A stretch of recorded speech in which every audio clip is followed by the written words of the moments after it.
Hey everyone, welcome back to Trek for Wealth, the podcast where we talk about money the way real people actually talk about money. I'm Avery. And I'm Grant. And Avery, I want to start today with one number. Just one number. Are you ready? Hit me. $955. That's not a lot. What does that number represent? That is the median retirement savings of the average American worker. Not the average, the median, meaning half of all working Americans between the ages of 21 and 64 have saved less than $955 for retirement. Less than $1,000? Less than $1,000, according to a study just released by the National Institute on Retirement Security. And before you say, well, that includes young people who haven't started saving yet, the researchers controlled for that. Even among workers who have a 401k and have been contributing, the median balance is $40,000. The Fidelity benchmark says you should have your full annual salary saved by age 30, 3 times your salary by 40, and 10 times your salary by 67. So most people are, and say this slowly, nowhere close. The median American across all age groups have saved 4% of what they should have saved by now. 4%. Okay, that number is genuinely alarming. And I think most people sense that something is wrong. They feel it, but they don't necessarily understand the system they're inside of. So today, that's what we're doing. The 401k, where it came from, why it never was supposed to be what it became, and what you can actually do inside a broken system to come out ahead. Let's get into it. Okay, Grant, let's go back to the beginning because I think most people assume the 401k was designed as the cornerstone of the American retirement system. It wasn't, was it? It was not, and the story of how it became that is genuinely one of the stranger accidents in American financial history.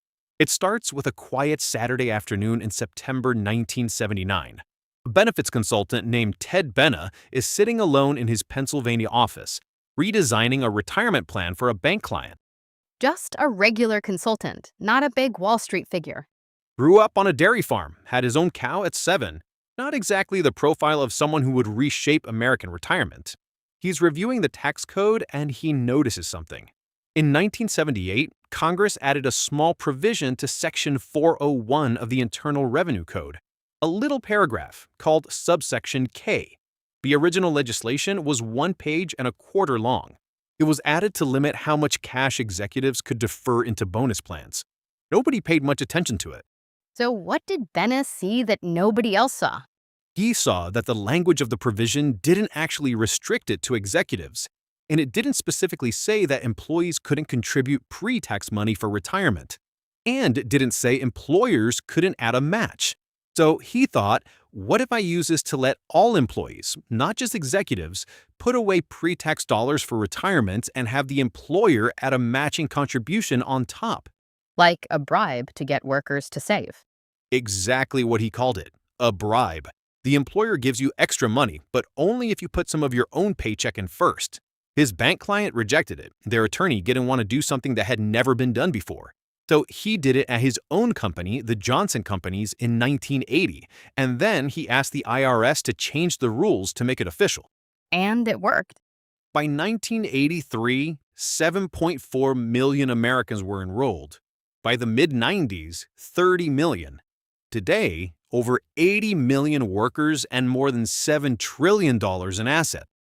And here's the thing that Ted Benna himself says with regret. He regrets it? He's called it, and I'm not exaggerating here, a monster. His word. He says, and I quote, "This monster is out of control. He never intended it to replace pensions. He never intended it to become the primary retirement vehicle for most Americans. And he specifically regrets helping Wall Street make more money than they already were making." Okay, so what were people using before the 401k? Pensions, defined benefit plans. Your employer promised you a specific monthly income for life when you retired. They managed the investments. They took the risk. If markets crashed, that was the company's problem, not yours. In 1979, 38% of all private sector workers had a traditional pension. And today? 13%. And most of those are government workers, teachers, police. For most private sector Americans, pensions are effectively gone. And what replaced them was the 401k, which shifts all the investment risk, all the decision-making, and all the complexity onto the individual worker, Who was never trained to manage an investment portfolio. who was never trained to manage an investment portfolio.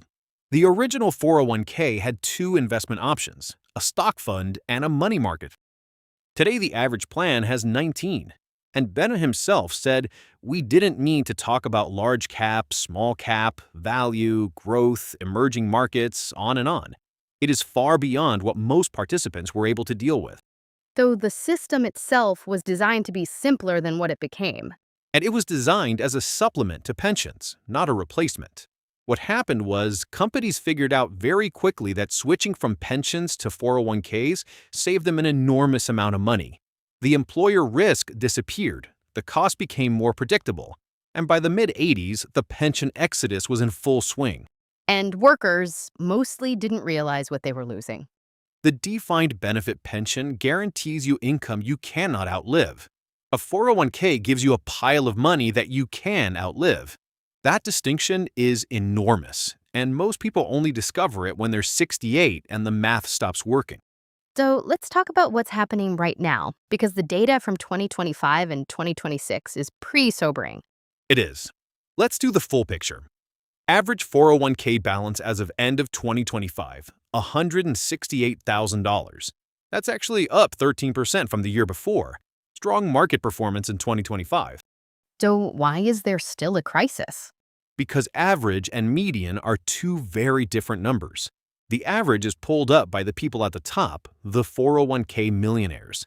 And yes, there are more of those too, 665,000 accounts with over $1 million. But the median balance, the number that represents the actual middle of the country, tells a very different story. And that number is not something you want to retire on. And then there's the hardship withdrawal data. This is the number that I find most alarming of everything this week. Vanguard just released their annual How America Saves 2026 report. A record 6% of all 401k participants took a hardship withdrawal last year. That's up from 5% the year before and 4.8% the year before that. A hardship withdrawal, meaning they took money out of their retirement account before retirement. Before retirement, with taxes and a 10% penalty in most cases, destroying not just the money they took, but all the compounding that money would have done over 20 or 30 years. The housing crisis is driving a lot of it. Median rent crossed $2,100 a month in early 2026. Medical debt, 41% of American adults carry some form of it. And 46% of Gen Z savers have already used hardship withdrawals to cover unexpected bills. Gen Z. People in their early 20s and late teens are already raiding retirement accounts they barely started. Which means they're starting retirement savings behind because the money they took out isn't just gone. It's gone plus the compounding it would have earned for the next 40 years. A $10,000 withdrawal at 25 at 7% annual growth would have been over $149,000 at 65. So a $10,000 emergency today costs you $149,000 in retirement. $149,000. That is the real price of a hardship withdrawal. And on top of all this, only 14% of workers are maxing out their contributions. Only 14%. The 2026 contribution limit is $24,500, which means 86% of people are leaving tax-advantaged savings on the table. And nearly a fifth of participants, 19%, have an outstanding loan against their 401k on top of everything else. So the system is simultaneously people undersaving, people raiding what they have, and people borrowing from the future to pay for the present. While Wall Street quietly collects fees on every dollar of it. Okay, I want to take a breath here because this could feel hopeless, and it's not hopeless. There are things you can actually do, right? Absolutely. And I want to start with what I think is the most important mindset shift. The 401k is not the enemy. It is a tool. And like any tool, used correctly, it builds something remarkable. Used incorrectly, it makes things worse. Walk us through the moves. Move 1, and this is non-negotiable. Get the full employer match. Whatever your employer will match, contribute at least that much. If your company matches 50 cents on the dollar up to 6% of your salary, and you're contributing less than 6%, you are leaving free money on the table. Free money. There is no investment in the world that immediately returns 50% on your money the way an employer match does. That's 100% return on day one if the match is dollar for dollar. On day one, before the market does anything. That is the single highest guaranteed return available to any American worker. Non-negotiable starting point. Move to? Know your fees. This is the one Ted Benna himself cares most about. Every 401k plan charges fees, fund expense ratios, administrative fees, record-keeping fees.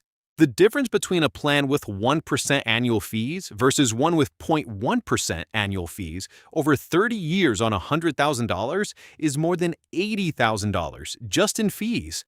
Look for index funds, Total Market, S&P 500, Vanguard, Fidelity, Schwab, the lowest expense ratios, not the actively managed funds with the pretty names and the high fees.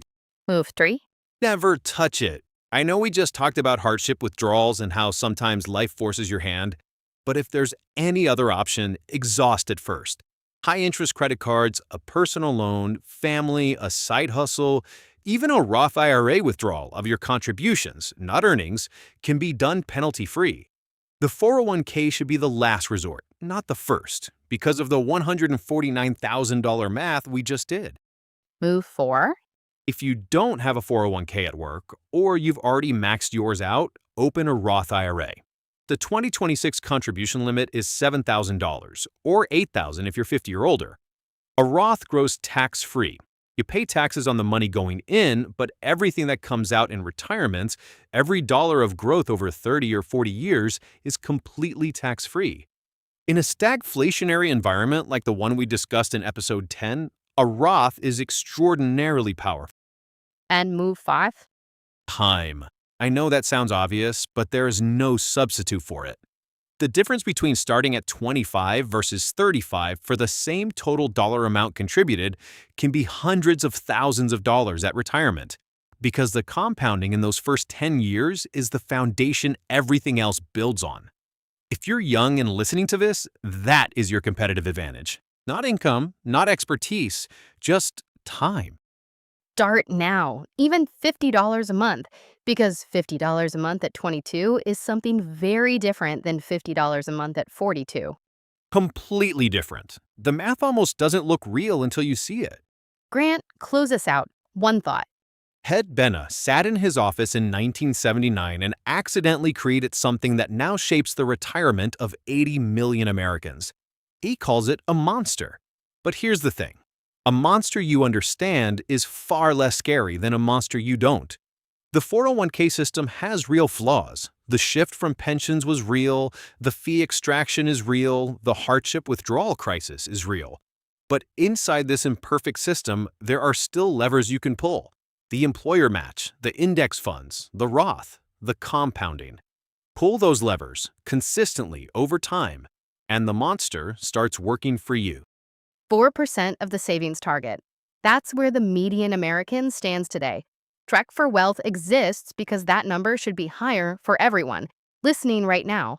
The gap between 4% and where you need to be, that's exactly the distance this podcast is here to help you close. Episode 11. Keep trekking. Keep trucking, everyone. All our sources are in the show notes. The Vanguard report, the NIRS study, Ted Benna's original interviews. It's all there. We'll see you next week. Take care.